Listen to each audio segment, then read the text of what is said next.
우리 학부모님들 지금 중1 자녀분 말고요. 그 입시를 치러봤다. 고등학교 3학년 졸업생을 한번 내가 겪어봤다. 계시면 손 좀 들어주세요. 예, 감사합니다. 아니면은 지금 고등학생의 자녀가 있으시다. 손 좀 잠깐 들어주시겠어요? 아, 그러시군요. 예, 알겠습니다. 일단은 제가 이런 사전조사를 좀 하고 얘기를 좀 편하게 할게요. 우리 서부학군 중학교의 분석을 좀 해봤어요. 저희가 이제 20년 차예요.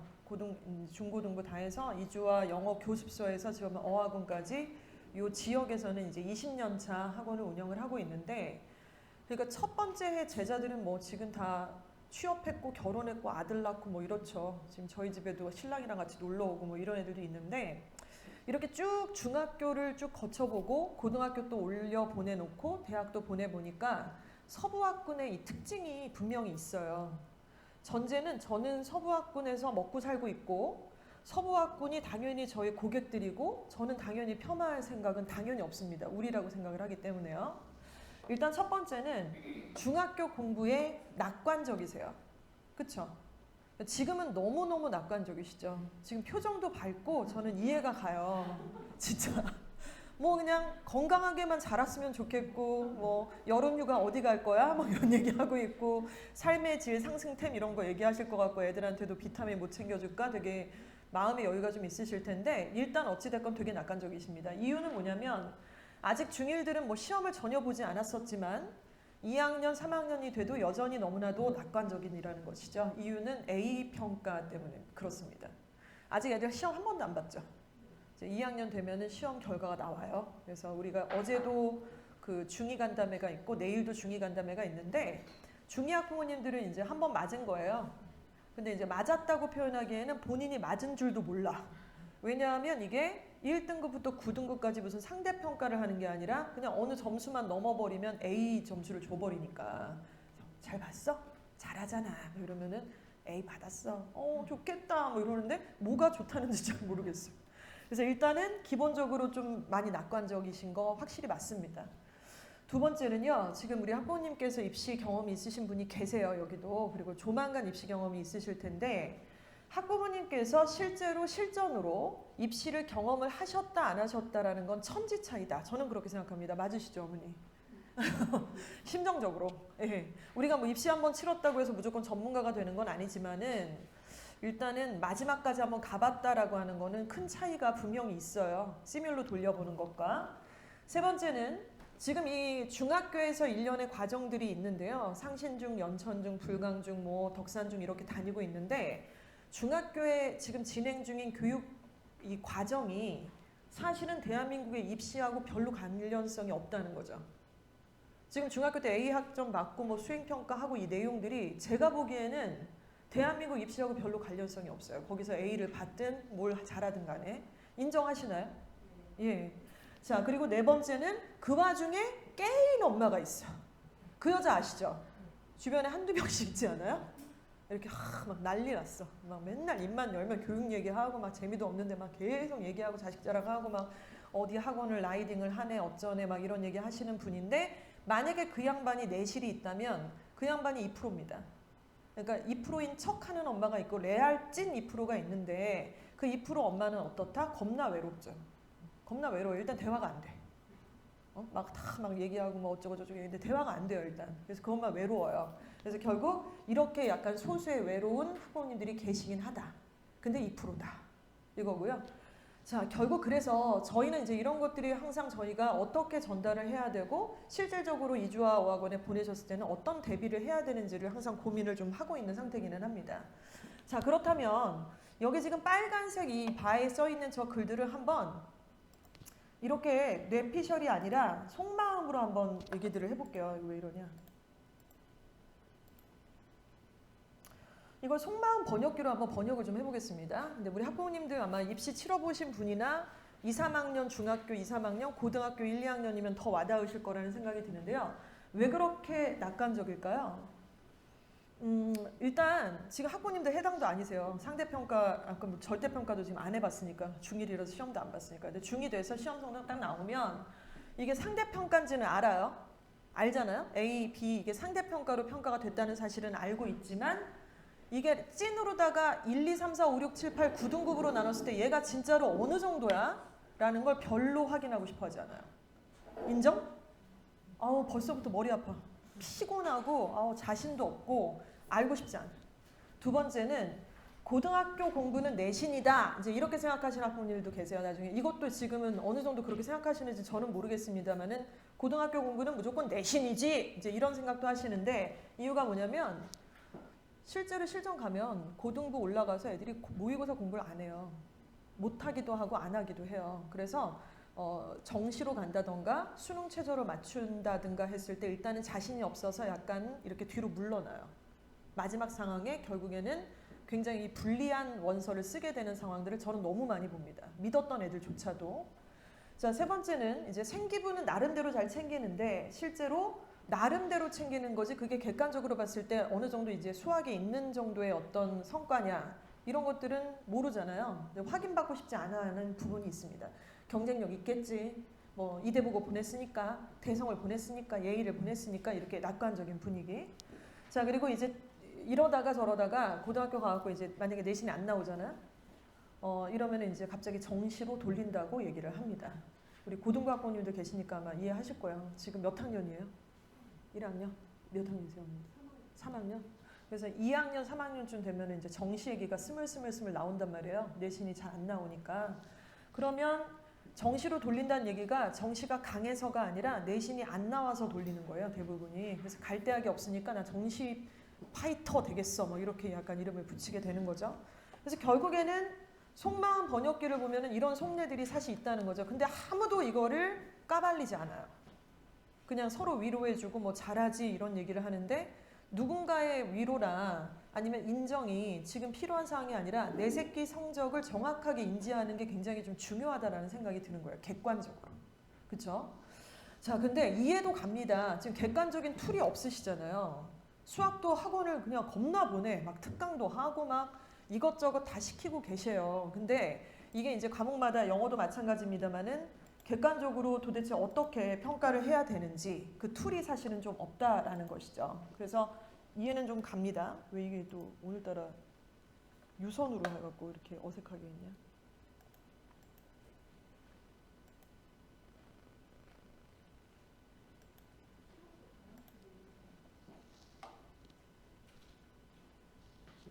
네.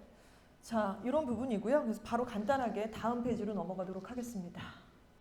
자, 중학교 학습의 이유, 이주와 어학원의 선택의 이유를 좀 말씀을 드리도록 할게요. 중학교 때 지금 학원을 보내시고 열심히 나름대로 하고 계시다고 생각해요. 근데 왜냐하면 저희 학원이 되게 대단해서는 아닌데 일단 재밌고 신나는 학원은 아니잖아요. 애들 좀 힘들어하고 빡세게 공부시킨다는 소문은 좀 나 있는 상태인데 애한테 이제 보내실 때도 조금 설득을 하셨어야 되는 경우들도 있고 그래서 여길 보내시고 매달마다 적지 않은 수강료를 여기도 내실 거고 수학학원도 내실 때에는 사실 마음을 좀 굳건히 드시고 이렇게 하실 거라고 저는 믿어요. 그렇죠? 자, 그런데 우리가 중학교 때 지금 공부를 하는 이유들은 근본적으로 따져보면은요. 일단 대학교 잘 보내려고 하시는 거 맞지 않나요?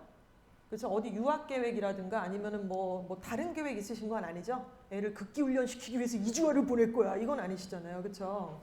그렇다면 궁극으로 이제 대학 진학이 있습니다. 여기서부터 꼬리를 물고 봤을 때 조금 추상적으로 느끼실 수도 있습니다만 중학교 학습의 목적은 일단은 교과목의 세부적인 학습에 힘을 키우는 거예요. 예를 들어 영어로 따지면 단어죠. 단어는 진짜 압도적으로 너무너무 중요합니다. 사실 제가 어제 이제 고등부 내신 분석 회의가 있었어요. 그래서 기말고사 끝났기 때문에 전체관의 모든 강사가 모여서 기말고사 리뷰 레포트를 이제 발표를 하는 거예요. 그럼 중3 강사들도 다 가서 이렇게 모집을 하는데 하루로 안 끝나서 2주에 걸쳐서 진행을 하는데 결국에는 한 목소리로 나왔던 게 단어였어요. 단어의 유의어, 반의어, 다의어 이거를 폭발적으로 암기시켜야 한다. 그런데 그걸 언제 암기시켜야만 좋겠느냐 이런 질문들을 계속했을 때 우리가 계속 결론이 뭐냐면 중등부 때다. 인정? 우리 변예진 조교 이주화 출신인데 고개를 심하게 끄덕거리고 있는 상태입니다. 예. 뭐 이런 부분들 단어, 문법 그리고 기본적인 독해 실력, 영작 능력들 이런 것들이 너무 중요하겠죠. 수학도 뭐 과목마다 특징이 있을 거고 두 번째는요.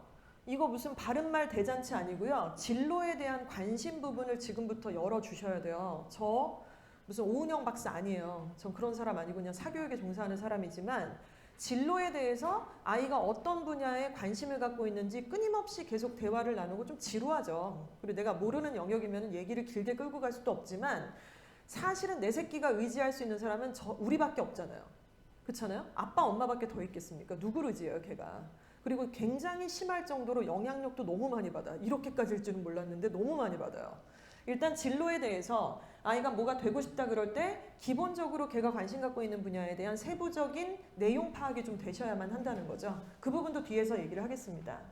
그렇게 중학교 1학년, 2학년, 3학년을 맞이를 다 하고 나서는 고등학교 이제 준비와 선택을 하게 되는 거겠죠. 고등학교 선택은 언제쯤 했으면 좋을 것 같으세요?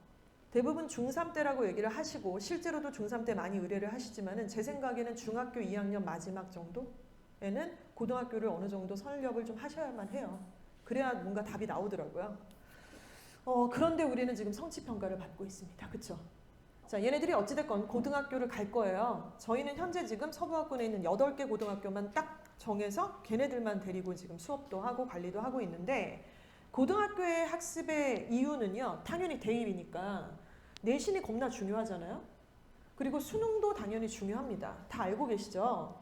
자, 그런데 내신은 성취평가를 더 이상 안 해요. 그러니까 좀 이따 다른 얘기도 드리겠습니다. 기본적으로 좀 달라지는 것만 얘기하자면 고등학교 가면 특히 고등학교 1학년 때에 우리 친구들의 고등학교 1학년 내신은 모두가 다 상대평가입니다. 공통과목 모두가 국영수, 통사통과, 교과목이 변하지 않는다면 그래서 갑자기 상대평가를 두드려 맞는 거예요. 그럼 A등급에는 사실은 1등급도 있지만 거기 4등급도 들어있어요. 근데 서로 맥주 사라고 하는 거야. 4등급이랑 3등급이. A라면서. 아우 좋겠다 이러면서 올해이래매 미쳤다 진짜. 3등급이랑 4등급 엄마가 둘이 막 맥주 내기를 하는 거지. 이 차는 자기가 쏴 막 이러면서 진짜 미쳐. 그래서 아닐 수도 있지만 진짜로 찐 A일 수도 있지만요. 그래서 여기서는 지금 상대평가를 어디서 하나요? 교내에서 하죠. 280명 중에 뭐 190명 중에 230명 중에 결국엔 상대평가를 해요. 그리고 수능은 어때요? 전국구로다가 상대평가를 해요. 한국사랑 영어 빼고는. 그렇죠? 그러니까 이제 조만간 상대평가가 기다리고 있는데 계속 절대평가만 하고 앉아있는 거지. 그리고 우린 몰라 또. 이게 문제예요 지금. 자, 그리고 이제 고등학교 올라가게 되면은 근본적으로 딱 3학년 입학을 하게 돼서 그 모든 활동들이 1년의 과정을 거쳐서 서류에 기재가 되잖아요. 근데 정하고 기재하고 그게 안 돼요. 애들이 현실적으로 아시겠지만 3월달 입학 함과 동시에 중간고사 대비가 시작이 돼요. 그리고 중간고사 끝나면 바로 또 기말고사가 시작이 돼요. 기말고사가 끝나면 방학 특강이 시작이 돼요. 뭐 이런 과정이다 보는데 무슨 진로를 그때 정해요. 다 이미 정해져야지.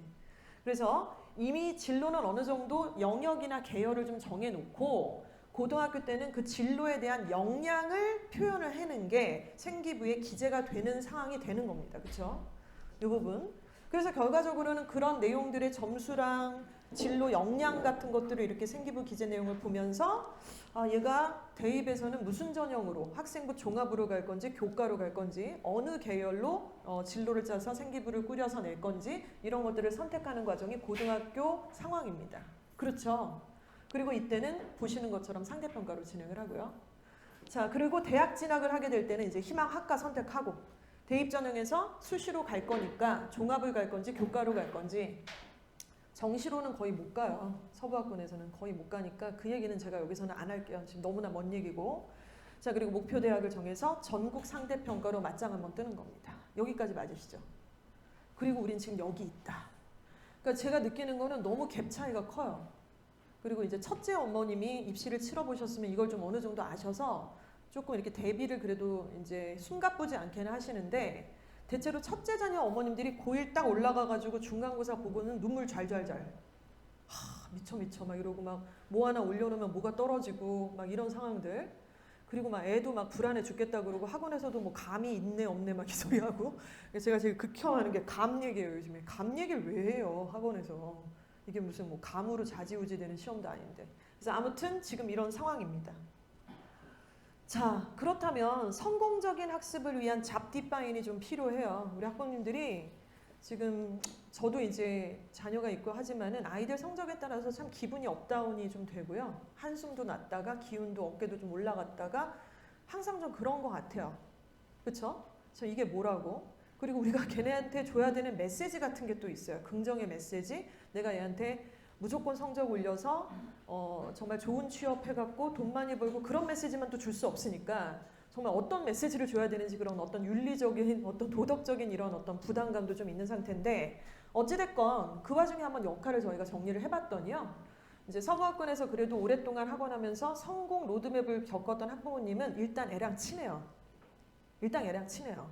굉장히 관계가 좋아요. 아들하고도 막 뽀뽀하고, 막 아들하고 계속 통화하고, 아들 뭐 주머니에 모래 나오고 막 가통 받아본 적 없고 막 그래도 어찌됐건 아들하고 좀 친해. 그리고 딸하고도 당연히 친하죠. 별 얘기 다 하고 아빠하고도 참 친하고 이런 아이들이 되게 많더라고요. 정말로. 근데 엄마 아빠랑 사이 안 좋은데 좋은데 간 애들도 있어요. 있기는. 걔는 엄마 아빠랑 사이 좋았으면 더 좋은 데 갔을 거예요. 진짜. 전 진짜 그건 확신을 하는데 학부모님이 반드시 가지셔야 될 기본적 가치는요. 내 자식을 누구랑 비교하시는 게 얼마나 위험한지에 대해서 경각심을 좀 가지셔야 될 것 같아요. 우리가 얘기하는 게 아이들이 아직 어려서 잘 모를 것 같지만 사실 다 알죠. 애들이 본능 같은 거잖아요. 그리고 이제 아이가 어릴수록 되게 영적인 존재라고 하잖아요. 어릴수록. 그래서 아기 때 모든 걸 다 이미 알고 있고 모든 걸 다 철학적으로 깨닫는 그 영적인 존재라고 하더라고요. 이효령 교수님 책을 보니까.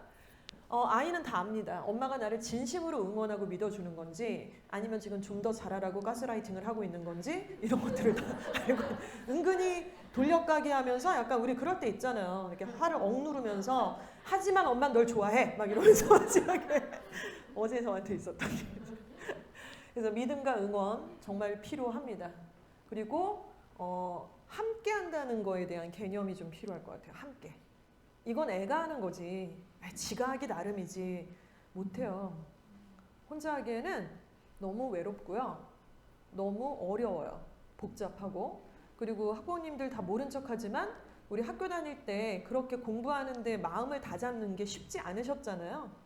지금도 우리가 다이어트를 하는 게 마음은 계속 먹지만 쉽지 않잖아요. 그게 쉬우면 우리가 다 진짜 5 사이즈를 입죠. 그리고 담배 끊는 거 쉽지 않고 다이어트 하는 거 쉽지 않고 이게 쉽지 않은 걸 우리가 다 알고 마음은 맨날 먹지만 맨날 실패하잖아요.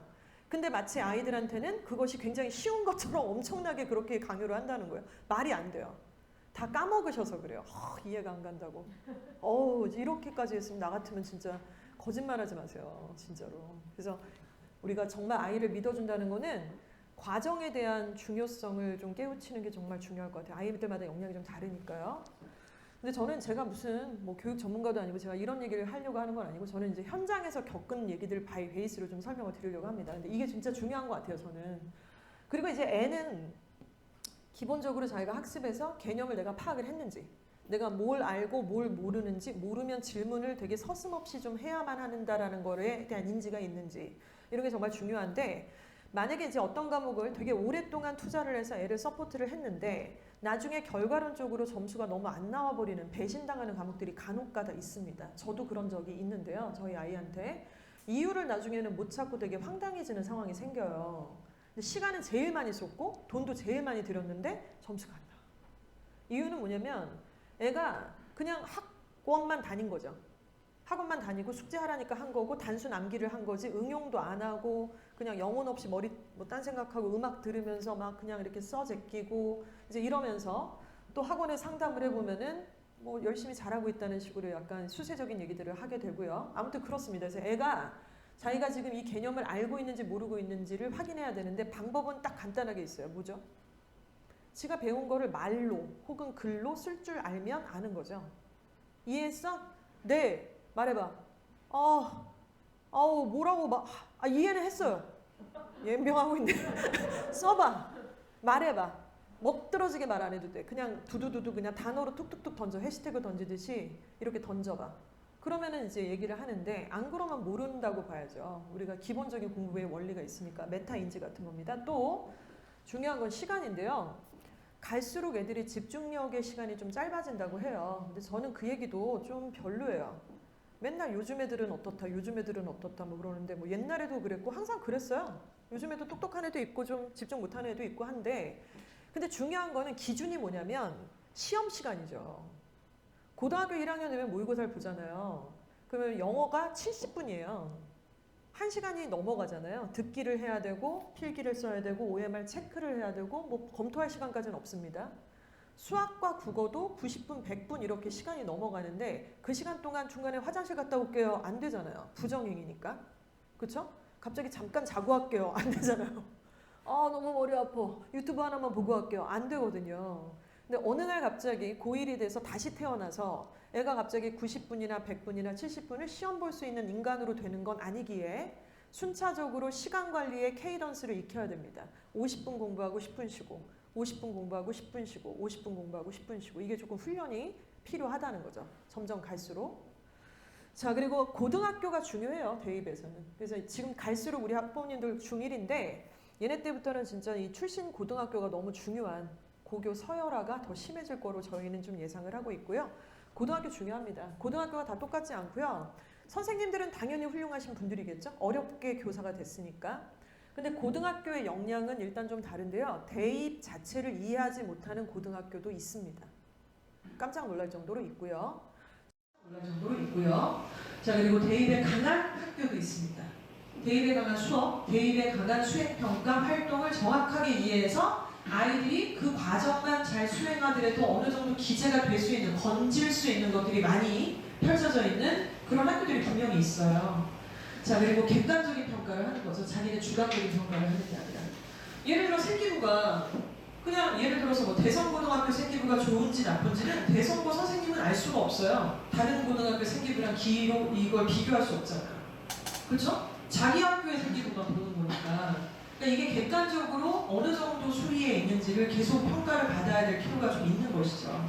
역할은 이렇습니다. 역할은 이렇고 학부모님들께서 지금 집중하셔야 될 건 이건 우리의 컨트롤 영역이 아니니까 애를 계속 믿어줘야 되고 끊임없이 수다 떨어주시고 같이 얘기 나눠주시고 일단 믿어준다라는 메시지 이거를 굉장히 필요한 것 같아요. 그리고 함께 한다라는 것도 굉장히 중요한 포인트라고 해야 되겠습니다. 자, 구체적인 얘기들을 계속 이어져 가겠습니다. 자, 지금 첫 페이지에서 굉장히 우리 서부학번의 중학교 학부모님들은 낙관적이다. 되게 좋은 편이죠. 낙관적이다. 근데 왜 낙관적이냐? A를 닫아버리니까. 그 와중에 B 있기도 하겠지만 뭐 A를 닫아버리니까. 근데 A는 어떤 의미가 있냐면 지금 저희가 가재울 중학교부터 예일여중까지 하나, 둘, 셋, 넷, 다섯, 여섯, 일곱, 여덟, 아홉, 열, 열하나, 열둘, 13개 중학교에 실제로 A등급의 포진표를 좀 조사를 해봤어요. 그러니까 90점이 넘으면 다 A등급인데 가재울 중학교는 기본적으로 66%가 일단 A등급을 받게도 됩니다. 너무 많이 주는 거죠, 지금 가재울 중학교가. 그리고 뭐 충암중학교는 뭐 35%, 5.7% 뭐 이런 식으로. 그래서 좀 높은 학교들은 지금 보니까 60에서 50% 정도까지 A등급을 줘버리니까 결국 반 이상이 그냥 다 A등급을 받는 거 아니에요? 그러니까 화장실 가다가 툭 쟤도 A고 A고 A고 다 A야. 온 세상이 아름답고 너무나 행복하고 모두가 다 잘하는 애처럼. 근데 실상은 그렇지 않을 거 아니에요. 그렇죠? 이게 현실이에요. 그래서 저희가 어디서 만들었냐면 학교 알림이 사이트 들어가시면은 퍼센테이지가 다 떠요. 그 학교마다. 그래서 1년에 2번씩 업데이트를 해야 되는데 1년에 이제 제가 알기로 아마 5월인가 6월에 한 번 업데이트를 해도 2학기 때도 한 번 업데이트를 합니다. 그래서 최근 자료를 가지고 이제 보여드리는 내용이고요. 자, 그렇다면 저렇게 A등급을 다 받아버려서 지금은 별로 알고 싶지도 않고 그리고 잘한다라고 이렇게 자족하고 싶으니까 그럴지 모르겠지만 이걸 조금 객관화시켜서 인지를 좀 해야 되는데 실제로 저 점수를 만약에 상대평가로 전환을 시킨다. 그럼 어떻게 되겠을까요? 중학교 성적평가는 아까 보시면은 100명이라고 했을 때 전교생이 만약에 100명이라 그러면 아까 보시면 한 40등까지가 보통 A등급을 받네요. 좀 심한 학교는 뭐 60 몇 등까지도 받겠지만 그렇죠? 그럼 40명이 100명 중에 40명이 A등급이고 표준편차가 23이라는 숫자가 나와요. 보통. 근데 이걸 고스란히 고등부로 올라가서 만약에 내신 환산을 하게 되면은 4%까지가 1등급이에요. 4%까지, 전교 4등까지가. 그리고 전교 11등까지 2등급이고, 전교 23등, 전교 40등까지가 이렇게 되는데, 결국 저 A등급 안에는 아까 말씀드린 4등급 애가 녹여 있다는 얘기예요. 그게 내 새끼일 수도 있다는 거죠. 아닐 수도 있지만. 그리고 이거 가재울 중학교잖아요. 뭐 예를 들어 상신중학교고 충암중학교고 고등학교는 일단 조금 다르잖아요. 그 인원 자체가 좀 다르기도 하고 실제로 구성원도 약간 이제 갈려져서 온 것도 있고 그래서 이렇게 얘기가 될 수 있습니다. 이게 이제 현실 상황이다 이렇게 좀 보여드릴 수 있을 것 같고요. 자 그래서 거듭 말씀드리지만 객관화 시키자라는 겁니다. 그래서 어떤 일을 해보냐면요. 지금 애들 시험 안 봐가지고 성적표라는 거를 지금 별로 이렇게 와닿지 않으실 수 있어요. 숫자로 정량화된 성적표를. 근데 2학년 되면 시험을 한번 보긴 볼 거예요. 그렇죠? 근데 그 시험을 애들이 잘 볼까요? 그러니까 시험이라는 것도 자꾸 봐야지 느는 건데 이 시험 현장에서는 우리가 또 예측하지 못하는 상황이 있잖아요. 특히 중학교 시험은 어떨지 저 지금도 막 저희 아이 놀리면서 얘기하는데 중학교 때 첫 시험 볼 때 내일 시험 보는 날인데 2층 침대 1층에서 큰애가 우는 거예요. 입을 잘잘 왜 울어? 너무 무섭대. 너무 웃겨가지고 실화야? 진짜 무서워서 우는 거야? 너무 무섭대. 눈물을 막 계속 흘려. 근데 그 다음날 이제 시험을 보는데 2교시, 3교시 시험 보잖아요. 일찍 끝났다고 놀다 오겠대요. 그 다음날 시험이 너무 어이가 없어가지고 아니 근데 친구들 다 노는데 같이 놀러 가는데 노래방 가는데 나 좋은 말 할 때 빨리 들어와. 모르면 엄마가 알려줄게. 설마 상상도 못했어 이런 거를. 엄마 빨리 들어와. 공부하는 거야 뭐 이랬는데 이렇게 아이들이 좀 모를 수 있죠. 웃긴 에피소드들을 미친듯이 뽑아낼 수 있습니다. 그렇죠? 그래서 그 아이들이 어찌됐건 그 시험을 봤을 때 그게 별거 아니라고 생각하지 마시고 이걸 객관화 시켜서 같이 상담을 드릴 거예요. 그래서 저희가 이걸 하는데요. 일단 이 친구는 숭실중학교 3학년 학생인데 2학년 학생입니다. 2학년의 성적표 석차 분석을 12월에 저희가 분석을 해요. 2학년이 되면 2학년 12월이겠죠? 그래서 이 친구는 2학년 말에 우리가 고등학교를 어디를 갈지를 정해야 된다고 그랬잖아요. 대략적으로. 그래서 얘는 남학생이라서 대성고나 숭실고를 갈 거라고 생각을 했어요. 숭실중학교를 다니니까. 근데 얘가 이제 2학년 때 딱 시험 봤더니 와 잘했어요. 94, 99, 99 난리 났어. 이 정도면 막 하나고 가버려? 인사하고 가? 왜 형님네 아들만 가? 우리 아들도 가? 약간 이런 게 있었잖아요. 약간 갑자기 막 훅 올라와서 생각도 안 했는데. 그런데 이 94점, 99점, 99점은 절대적으로 봤을 때 여기가 아무것도 없다면 엄청 잘한 게 맞는데 이 학교의 평균 점수가 봤더니 굉장히 높아요. 일반적 중학교가 이 정도 됩니다. 그리고 표준 편차를 봤더니 이것도 그냥 노말한 상태예요. 20대 초반, 뭐 10대 후반, 보통 20대 초반이라고 봐야 되는데 인원 140명. 그래서 등수로 환산해 봤더니 94.95를 받은 이 아이는 등수로는 20등을 한 거예요. 이건 1등급이 아니죠. 1등급이 아니죠. 자 그리고 수학은 99점인 줄 알았더니 만점자도 많았나 보죠. 그래서 얘가 21등을 합니다. 영어는 99점이었는데 18등을 해요. 그러니까 이 등수가 안 나오잖아요. 지금 성적표에. 근데 저희가 이거 표준 편차랑 평균 점수랑 제트 점수를 다 때려서 애를 이제 정량화 시키는 거예요. 상대평가로. 자 그럼 얘가 상위 100분위에서 이제 14%, 25%, 13% 정도가 이제 됩니다. 그럼 여기서 퍼센테이지가 나오니까 등급이 나오잖아요. 상대평가로. 만약에 현존하진 않지만 숭실중학교에서 내신을 상대평가를 한다면 94, 99, 99점을 받는 우리 금쪽이는 등급으로 따지면 3등급을 받는다는 걸 보게 된다는 거죠. 이걸 인정을 해야 돼요. 그날 절었어. 그날 뭔 일이 있었어. 웃기지 마. 진짜로 그냥 인정해야 돼. 이게 사실이야. 이제 아이랑 이렇게 좀 얘기를 해야 되는 거죠. 자, 그런데 이것만 갖고는 안 되죠. 지극히 지역적인 한 중학교의 내신을 가지고 상대평가를 했다고 해서 그 가치가 어마무시하다고 보기도 조금 힘듭니다. 좀 더 객관적인 자료가 필요할 것 같아요. 그렇죠? 그래서 자 이제 중학교 3학년이 되거나 중2에서도 이제 하반 부분으로 갔을 때 높은 레벨에 가게 되면은 저희가 고1 모의고사를 봐요. 근데 그거를 보시는 것처럼 영어만 보는 게 아니고요. 국영수를 봐요. 그러니까 중3이 되면 국영수를 다 봐요. 그러니까 저희라고 뭐 국어 보고 싶겠어요? 수학이랑 마찬가지고. 근데 너무들 안 보는 거죠. 수학학원에 안 보는 이유는 몇 년째 같은 이유를 얘기를 하는데 저는 좀 납득이 안 가요. 그래서 그 얘기를 제가 드리고 싶진 않고 어찌됐건 수학학원에서 안 봐요. 고1 모의고사를 중3 애들이 드리고 국어학원은 안 보내시는 경우도 훨씬 많고 국어학원을 보낸다 하더라도 국어 고1 모의고사를 정기적으로 보는 학원은 본 적이 없는 것 같아요. 목동 빼고는. 그래서 결과적으로는 저희가 봐요. 그래서 이거를 실수모라 그래갖고 실전 수능 모의고사라 그래서 중학교 3학년이 되면은 이거를 이제 한 두세 번 이상을 봅니다.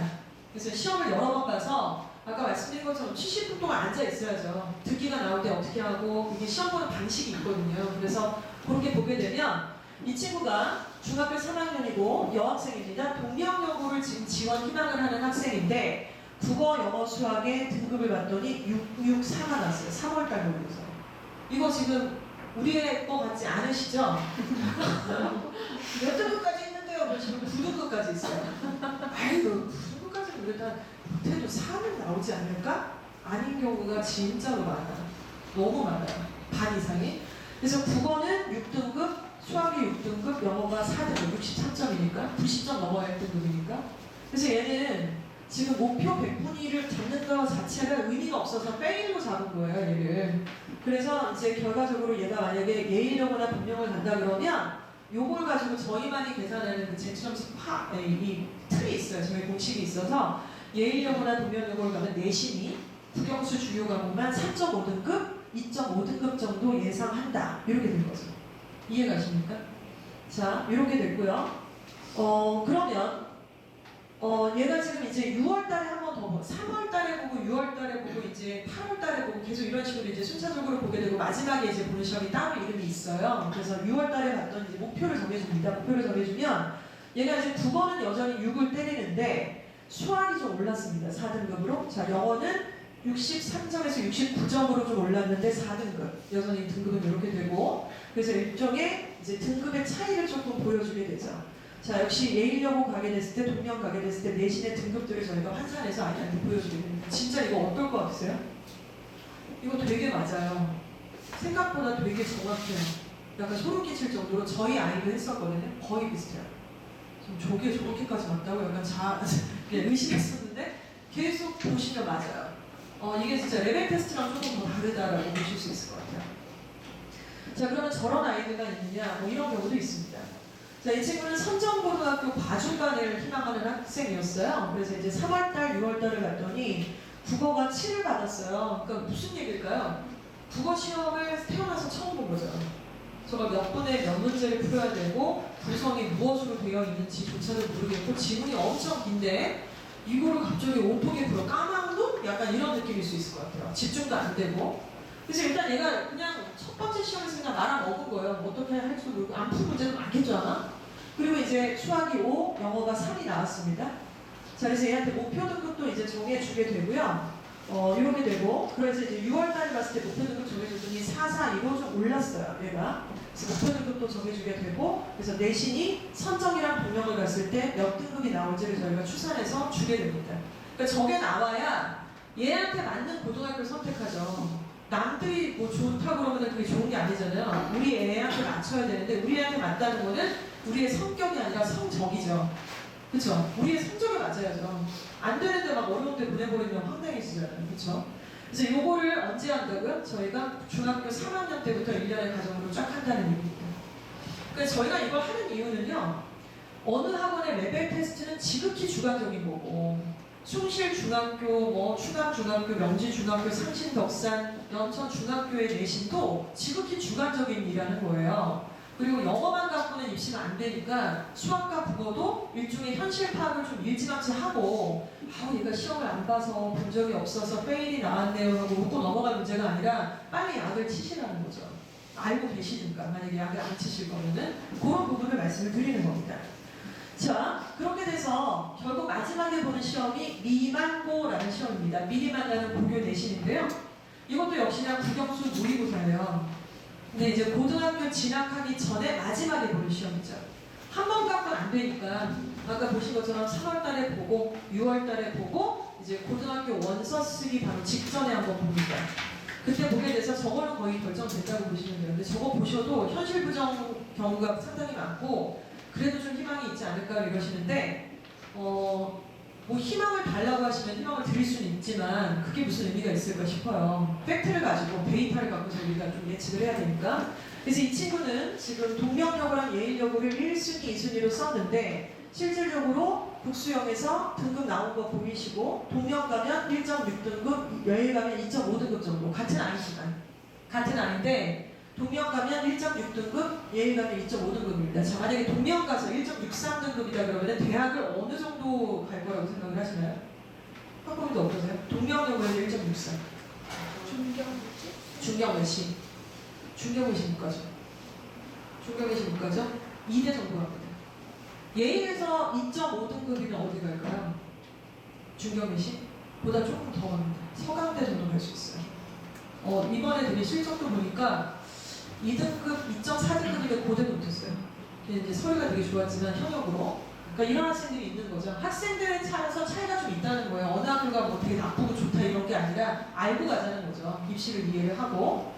그래서 이 친구를 내신 분석을 이렇게 해서 저희가 이제 이런 일련의 과정도가 예비고의를 만들어서 고등학교를 뿌려서 이제 그때부터는 실전으로 내신 대비를 한다. 이런 상황이라고 좀 보시면 될 것 같아요. 이해 가시죠? 여기까지. 네. 자, 그렇다면 이제 고등학교는 아직 먼 얘기라고 생각할 수 있지만 자주 들으셔야 돼요. 자주 들으셔야 되고 다른 데 가서 들으시지 마시고 그냥 여기서 들으시면 얼추 맞으실 거예요. 그래서 여기서 들으시고 뭐 수학학원 같은 데서 또 이렇게 하면 좀 들으시면은 이 매칭이 좀 되시지 않을까 싶거든요. 근데 옆집에 뭐 누구네 집 지인 자녀가 어느 고등학교 가서 어느 대학 갔다라는 거는 지극히 하나의 일화에 불과하고 그것은 과장됐을 수도 있고 너무나 지역적 데이터이기 때문에 우리가 귀담아 들을 데이터 아닐 수 있죠. 주관적이니까요. 근데 지금 일단은 대선고부터 서울여고까지 지금 딱 8개 고등학교죠. 저희가 지금 현재 딱 8개 고등학교만 하고 있기 때문인데요. 일단 대선고, 예일여고, 선정고를 한번 보시고 저희가 여기 빨간 띠를 둘렀습니다. 이름도 지었어요. YSD. YSD. 진짜 이름 지었어요. YSD. YSD를 한번 생각을 해주세요. D는 Y가 어디예요? 예일이고 S는 선정이고 D는 대정인데 선정은 과중을 얘기하는 거지 일반반은 아니에요. 그럼 이제 이 학교들이 서강권에서 그래도 방구 좀 낀다. 이제 이런 학교들이고 실적도 상당히 좋고 대입을 잘 이해하고 있는 학교 맞습니다. 그렇다고 해서 아덜즈들이 다 형편없다는 얘기를 하는 건 아니에요. 근데 지금 현존 어떤 랭킹에서는 좀 이렇게 가고 있다는 말씀을 드리는데 대성을 한번 보세요. 국어, 수학, 영어가 있는데 평균 점수가 84점, 83점, 84점이에요. 그러니까 숭실 중학교보다 높아요. 말이 안 되죠. 중학교가 더 높아야죠. 사실은. 시험이 얘네가 훨씬 어려울 텐데 표준 편차가 한 단입니다. 두 자리가 아니에요. 7.8, 9, 8.5. 하나 틀리면 등급이 막 2개씩 내려가요. 그리고 90점 이상인 아이들의 분포도를 봤더니 30.5%. 32.7%, 34.2% 상당히 상위권들이 많이 몰려있다. 예일은 더 심합니다. 물론 평균은 조금 낮고 편차도 좀 벌어져 있긴 해요. 그러니까 못하는 애도 있고 좀 이렇게 스펙트럼이 다양하긴 한데 확실히 상위권이 너무 많아. 압도적이죠. 90점 이상이 52.4%, 47.6%, 28.1%입니다. 저희는 영어과를 담당하니까 90점이 넘는 애들이 어떻게 28.1%냐 이거 수행평가 합산한 거예요. 보통은 1등급 것이 90점대 초반이나 중반 정도라고 볼 수 있는데 아무튼 그냥 접점입니다. 이제 2.5점짜리, 2.6점짜리 하나 딱 틀린과 동시에 등급은 떨어지게 돼 있는 거니까요. 그러니까 90점대 중반 1등급이라는 얘기는 하나 틀리라는 얘기예요. 100점을 맞든가. 그래서 결과적으로 이제 선정고등학교는 시험은 조금 쉽습니다만 과중은 이제 특별한 어떤 과목들이 이제 2학년 올라가서도 또 선정이 되어 있기 때문에 이 세 개 학교가 아무래도 재원들이 조금 다르다는 거죠. 근데 이거를 멋모르고 지원을 하시는 경우가 상당히 있어요. 이럴 줄 몰랐다. 얘가 사실 중2 때 좀 놀았는데 중3 가면 후반 부분에 애가 열심히 하려고 하더라. 게임도 끊고 좀 약간 이렇게 애가 화장도 이제는 안 하고 좀 이렇게 애가 사람 구실을 하려고 해서 애랑 막 얘기를 많이 했는데 아빠 나 진짜로 열심히 할 거야. 고등학교 가면 이러고 했는데 미안한데 안 된다는 거예요. 왜냐면 얘랑 경쟁을 하는 애들이 그동안 거쳐왔던 과정이 있잖아요. 쌓여진 게. 그러니까 어느 정도 배틀을 해서 이제 붙을 만한 상황인지 아닌지를 보고 가라는 얘기를 드리는 거죠. 그래서 이런 부분들을 조금 숙지를 할 필요가 있다라는 말씀이고요. 네. 자, 그러면 대입 전형에서 대학이 선택하는 학생을 한번 살펴보도록 하겠습니다.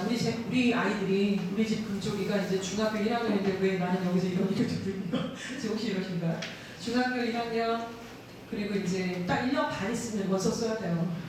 1년 반 있으면 중학교 3학년, 고등학교 1학년 올라가면 뒤에도 있지만 얘네 때부터 이제 고교 학점제가 본격 시행이잖아요.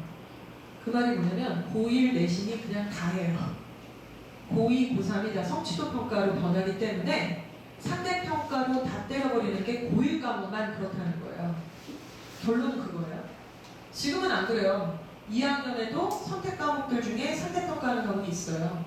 그리고 3학년 때도 마찬가지고 현재 중학교 2학년, 3학년도 현존하는 입시 구조로 대입을 치를 거예요. 얘네는 아니에요. 얘네는 대입 자체가 바뀌어요. 그렇죠? 그래서 고1 때 영, 국, 수 다 상대평가 9등급으로 하고 통과, 통사라는 과목이 그때도 이름 안 바뀌고 있으면 다 상대평가로 하는데 2학년 때 가면은 그런 게 아니라는 거예요. 다 ABC. 그러면 고1 때 이미 이제 전투태세로 다 뭔가 착장을 딱 풀착장을 하고 나서 전투를 때려야 되는데 그게 아니면 언제 노력해서 그걸 하냐는 거예요. 그래서 입시가 지금 완전히 이렇게 좀 단축이 된 거예요. 얘네 때는 본격적으로. 그래서 결과적으로 걔가 고등학교 1학년, 2학년, 3학년을 다 거치고 났을 때 2주와 A라는 애가 있고 2주와 B라는 애가 있다 그러면 이제 교과나 종합 중에 뭘로 선택할지가 대면하게 나오게 됩니다. 요거는 조금 학부모님들 고등과 학부모님은 제가 이걸 되게 자세하게 설명을 할 건데요. 지금 이제 이게 마다하실지 모르겠어요. 얘는 지금 1.2등급이거든요. 전체 토탈 고등학교 3학년까지 내신이 미쳤죠. 얘는 전교 1등인 거예요. 얘는 쉽게 말씀드리면 숭실고등학교 전교 1등 정도인 거예요. 근데 밑에 있는 애는 보니까 1.8등급이에요. 얘는 이제 전교권이긴 한데 전교 1등은 아니겠죠. 근데 두 학생을 대학이 바라보는 뷰에서 한번 살펴보시면 이 학생 같은 경우는 뭐 등급 자체는 1.2등급인데 원점수를 보니까 89.8점 그리고 이 학교 평균이 64.7 표준 편차가 20대 초반 여기 딱 일반 거라고 써있는 거잖아요. 블라인드 왜 하는지 이해가 안 가요. 이거만 보면 다 아는데 얘는 1.8등급인데 원점수가 93.6이고 높죠. 원점수가 높아요. 근데 등급은 낮아요 얘가. 그리고 평균이 80.6이고 이 학교보다 평균이 훨씬 높고 표준 편차가 비교가 안 되게 좁아요. 대성이네요. 그렇죠? 대성에서 1.8이면 완전 날아다니는 건데 어찌됐건 이 학생을 봤을 때 지금 얘는 내신이 좋고 이 학교가 일반계 고등학교잖아요. 그러니까 얘가 지금 대학에서 봤을 때는 이제 학생부 교과 전형. 그래서 이제 보통 고교 학교장 추천 전형. 그래서 이제 정량적으로 평가하는 학생부 교과 전형으로 얘를 바라볼 수밖에 없습니다. 근데 얘는 이 학교가 약간 자사고 스멜이 좀 나네. 이렇게 되면서 얘는 학생부 종합으로 매력이 있는 아이가 된다는 거죠. 두 학생을 비교를 해보자면. 그래서 대학이 바라볼 때는 이제 더 이상 1.2, 1.8로 무슨 확대경으로 바라보는 게 아니라는 거예요. 원점수랑 표준 편차랑 전반적인 이 학생의 성취도를 다 평가를 하는 상황이 됐다. 이거를 좀 생각을 하시면 돼서 그래서 고등학교를 선택을 하게 될 때 얘가 과연 어떤 유불리가 있겠냐. 얘가 충실을 갔을 때, 대성을 갔을 때, 동명을 갔을 때, 예의를 갔을 때 얘한테 어떤 유불리가 있겠냐. 얘 성향이 어떻겠냐. 이제 이런 것들을 바라보시면서 점점 선택에 폭을 좀 좁히셔야 되겠죠. 자, 일단은 서울시내 주요 대학에 대해서 관심이 많으실 거고 당연히 주요 대학 고르려고 그러지 비주요 대학 고르려고 이렇게 우리가 본수고 이러진 않을 텐데 주요 대학을 갈 거면요. 일단 기본적으로 필요한 세 가지가 있습니다. 무조건 생기부가 필요해요. 입시가 바뀌는 추세예요. 근데 정부가 바뀌어서 바뀐 거 하나도 없어요. 이미 다 정해졌었어요.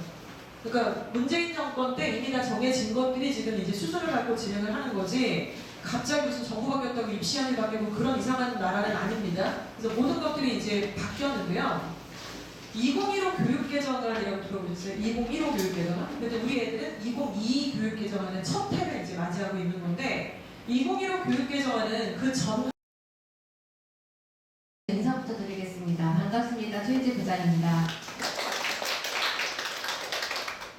네, 제가 설명드릴 부분은 지금 현재 중학교 1학년 학생들이 어떠한 부분들을 공부를 하고 있고 어떠한 방향성으로 지금 가고 있는지 그리고 지금 제일 중요한 것이 무엇인지에 대해서 좀 설명을 드리려고 합니다. 그래서 여기 보시면 지금 중1에서 중2 7월 이게 이제 기본을 다지는 시기이거든요. 우리 학생들이 지금 여기에 들어가 있는 거고요. 기본이라고 하면 가장 먼저 생각나는 건 어휘예요. 그래서 제가 며칠 전에 이제 고교 내신 분석회의를 갔다 왔는데 거기 고등학교 지금 다 내신을 담당하시는 선생님들께서 하나같이 하시는 얘기가 뭐냐면 중학교 때 어휘를 좀 만들어줬으면 좋겠다.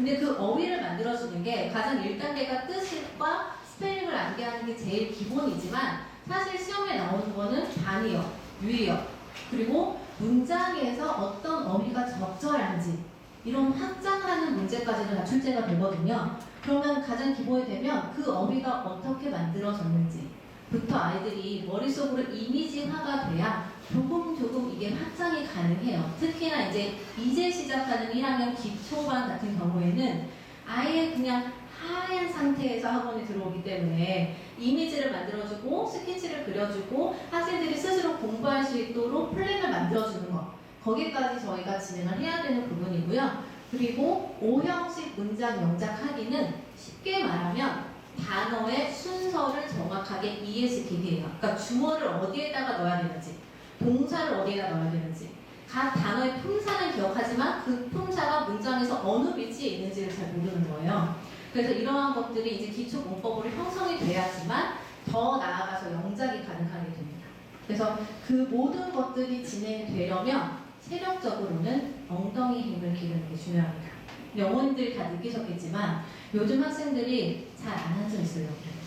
오래 앉아있으면 막 허리도 막 힘들다 그러고 그냥 다 읽었다 그러고 저희 리딩게이트 영어 도서 프로그램 진행하는데 그 한 권이 보통 30분에서 한 40분 정도 걸리거든요. 그걸 못 견뎌요. 10분마다 나와서 사실 오늘 해야 돼요? 지정선 안 돼요. 그냥 해. 그러면서 가서 또 조금 읽다가 선생님 해야 돼요? 30분을 못 버텨요. 근데 고등학교 수업 시간 50분이고요. 그리고 우리 학생들 국어, 영어, 수학, 모의고사 보려면 한 자리에서 4시간, 5시간 앉아있어야 돼요. 그러니까 그거의 시작이 뭐냐면 바로 잘 앉아있는 거, 오래 앉아있는 거, 규칙적으로 연습하는 거. 그런 것들이 중1 때 되지 않으면 중3 때 미만 거라고 해서 저희가 국영수 모의고사 보거든요. 못 견뎌요. 그러니까 실력이 부족해서 점수가 안 나오는 게 아니라 자리에 못 앉아 있어서 집중력이 떨어져서 점수가 안 나올 수가 있어요. 그래서 그 시작점을 중1 때 같이 만들려고 합니다. 그래서 앞에서 설명드렸다시피 어휘가 가장 기본이 되는 거고 어휘만 안다고 해서 끝나는 것이 아니라 그 문법이 문장에서 어떻게 사용이 되는지 기본적으로 명사가 주어 자리에 들어간다 이거는 이해를 해야 되는 거니까 그 두 가지가 결합이 돼야 비로소 학생들이 문장을 제대로 읽기 시작을 해요. 그러니까 어학원에 다닌 친구들은 너무 발음도 좋고 그리고 문장을 읽으라고 할 때 너무 자연스럽게 잘 읽는데 그래서 무슨 뜻이야? 라고 하면은 네? 이렇게 된 친구들이 있어요. 그러니까 읽는 거는 연습이 되었는데 앞에 어휘의 뜻이라던가 그 문장을 만드는 게 연습이 안 되었기 때문에 결과적으로 문장을 읽어도 본인게 되지 않는 거예요. 앵무새처럼 읽는 거죠. 그래서 요 전체적으로 만들어가는 게 1학년의 하는 일입니다. 수업적인 부분을 설명을 드리면 저희가 문법 독해 테스트를 진행을 하고 있어요. 그래서 재원생 학부모님들에게는 저희가 학생들 개별 테스트지를 드렸거든요. 한번 확인해 보시겠어요? 보시기 전에 오시면 어떤 특징이 있냐면 저희는 문법 독해 테스트지가 다 서술형입니다. 그 이유는 뭐냐면 객관식이면 찍을 수 있어요. 오늘은 3번이 땡기는데 오늘은 5번이 땡기는데 이러면서 찍을 수 있어요. 그거는 정확하게 이해하는 게 아니기 때문에 서술형으로 다 진행을 하고요. 그리고 문법 테스트지를 보면 개념 이해 부분이 있어요. 그래서 그거는 학원에서 지난주에 배웠던 거 그거를 제대로 이해하고 있는지 빈칸으로 개념을 넣고 학생들에게 다시 쓰라고 하는 거예요. 그러니까 백지 테스트를 그 전에는 시행을 했었는데 백지 테스트는 수업 시간에 필기한 내용을 다 쓰는 거잖아요. 그러다 보니까 학생들별로 조금 차이가 나요. 잘 쓰는 친구들도 있지만 그러지 않은 친구들도 있어서 동일하게 그냥 모든 학생들이 다 쓸 수 있도록 저희가 밑줄 주고 빈칸을 채우는 것으로 진행을 하고 있습니다. 그리고 독해 리뷰 테스트의 특징은 요약문 완성이에요. 그래서 지금 가장 기본이 되는 아이들 요약문 완성을 뺀 순서 배열과 해석 부분부터 진행을 하고 있고요. 점점 레벨이 올라가면 요약문 완성 파트가 꽤 어려워집니다. 그래서 지금 1학년 J탑 같은 경우에는 처음에 1, 2주차 요약문 완성할 때에는 너무 힘들다. 저 J탑 안 할래요. 도저히 빨리 내려갈래요. 선생님 저 보내주세요. 막 그랬거든요. 근데 한 3주 지나니까 다 통과하더라고요. 이 요양문 완성이 중요한 이유는요. 한 지문을 읽었을 때 본인 스스로 머릿속으로 정리를 할 수 있어야 되잖아요. 이 지문이 무슨 내용이었는지. 근데 학생들이 누군가 시키지 않으면 그 정리하는 법을 잘 몰라요.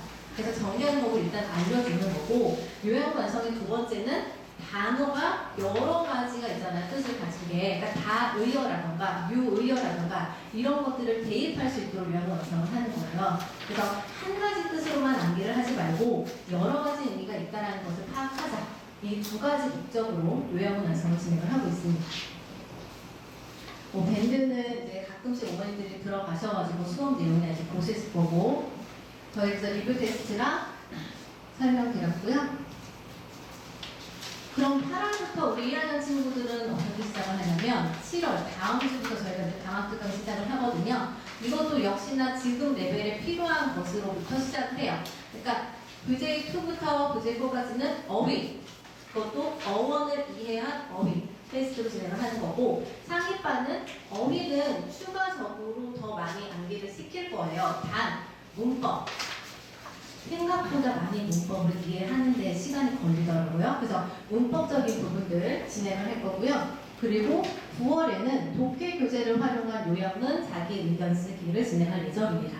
그래서 이거는 먼저 1학년 재입학 친구들부터 시작을 했어요. 그러니까 어느 정도 우리 아이들이 따라갈 수 있는지, 어느 정도 요약을 하고 자기 의견을 낼 수 있는지를 한번 체크를 해보고 싶었어요. 그래야 여름방학 때 어느 부분을 메꿔줄 건지, 어느 부분을 보완할 건지가 나오거든요. 1학년 재입학 친구들을 시켰더니 요약문은 의외로 학생들이 잘 정리를 합니다. 근데 자기 의견 쓰기를 잘 못해요.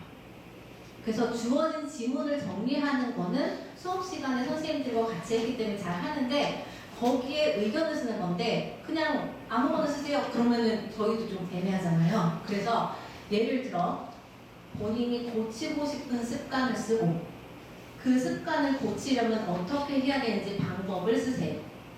그리고 이거는 다 독해에서 저희가 배운 거예요. 그리고 인물에 대해서 나왔을 때는 본인이 좋아하는 인물을 쓰고, 그 인물에 담고 싶은 점 3가지를 쓰세요. 이렇게 정리를 했어요.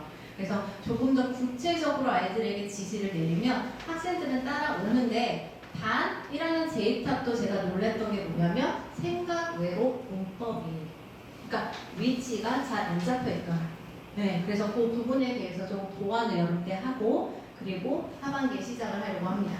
그래서 11월까지 전체적으로 저희가 커리큘럼을 진행을 하면 지금 보시는 것처럼 일단 쓰는 게 많아요. 왜냐면 여름 때 어휘도 보강을 하고 문법도 보강을 하는데 그거에 대한 결과물이 나와야 되는 거잖아요. 그리고 앞서 오다님이 얘기하셨지만 2학년 때부터는 주제 글쓰기 들어가거든요. 근데 아무것도 안 한 상태에서 주제 글쓰기를 하라고 하면 너무 어려우니까 1학년 때 단계별로 진행을 할 거예요. 그리고 그 레벨별로 무조건 못하는 친구들, 잘하는 친구들 다 영어로 쓰세요 이렇게 하면 아이들 안 해요. 그래서 그 레벨에 맞게끔 한국어로 작성을 하고, 그다음에 첨삭을 하고 영어로 바꾸고 이런 작업들을 조금 진행을 한 후에 2학년이 가서 조금 더 확장을 하고 3학년 때는 고등학교를 준비하고, 그래서 고등학교를 준비할 때 거기에 맞는 주제 글쓰기를 또 진행을 하고, 이렇게 단계별로 진행을 하도록 하겠습니다.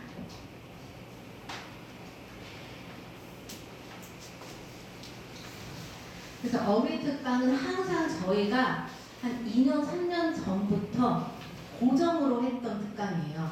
그리고 그 어휘 특강이 어원이라는 이름으로 진행을 계속하고 있습니다. 그리고 매해 진행을 하면서 아이들에게 필요한 부분들을 업데이트를 하고 있고요. 요번에 업데이트한 것이 빈칸 영작이에요. 그래서 다의어, 적두사, 정미사 같은 필수 어휘뿐만이 아니라 빈칸에 어떤 적절한 어휘를 넣어야 되는지 그 부분까지도 아이들이 학습을 하는 거예요. 그래서 이거는 결국 고등학교 내신 때에도 이런 문제가 적용이 된다는 거. 그래서 적용을 할 거고요. 상위반 아이들은 앞서 얘기했지만 생각보다 문법이 약하다. 그래서 문법을 중학교 때 꼭 끝내야 하는 이유가 너무나 많은데, 그 중에 하나가 2학년 올라가면 이제 어법을 공부하게 되거든요. 그래서 문법을 정리하고 어법으로 갈 수 있게끔 서술형 을 완전히 분석을 해서 2학년 내신 출제를 하는 실제 기출 문제로 리뷰 테스트를 볼 거예요. 그래야 학생들이 동기부여가 되거든요. 그래서 선생님 이거 왜 해요? 다음 학년을 준비하는 거고 그 다음 고등학교를 준비하는 거고 이렇게 진행을 할 예정입니다. 그래서 뒤에 뭐가 있는가요? 그래서 여기까지 이제 진행을 할 거고요. 지금 현재 1학년 제1탑 같은 경우에는 모든 학생들이 영어로 밴드나 아니면 수기를 통해서 제출을 한 상황이에요. 그래서 제가 이번 주말에 첨삭을 통하고 다음 주에 학생들한테 준다고 했거든요. 학생들한테 주면서 학생들에게도 똑같은 내용을 전달을 할 거예요. 왜 지금 문법이 중요하고 왜 우리가 어휘를 더 해야 하는지.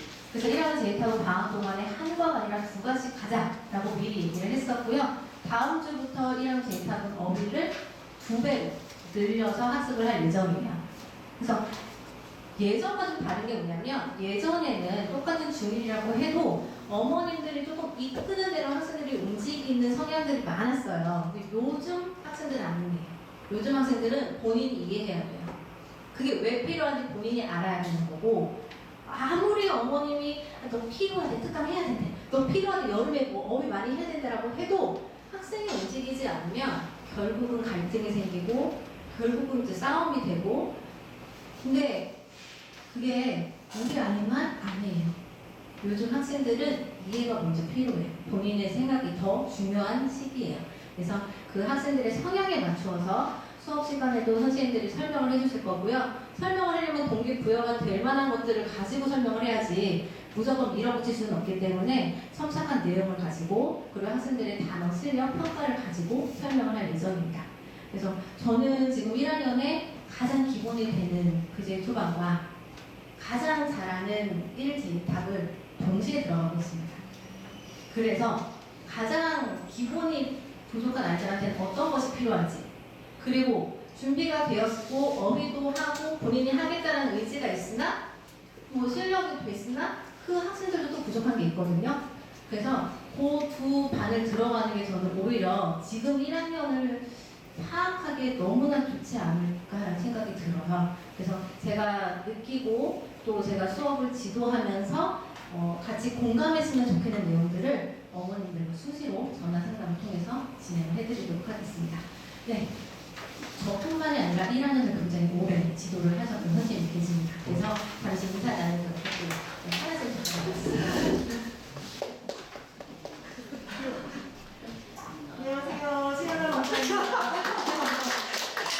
앞으로도 제가 아이들 잘 맡아서 지도하고 아이들이 실력이 더 늘 수 있도록 더 노력하고 수업을 진행하도록 하겠습니다. 감사합니다. 네, 저희가 준비한 이제 자료는 여기까지고 혹시 이제 질문이 있으시거나 궁금한 내용이 있으면 받도록 하겠습니다.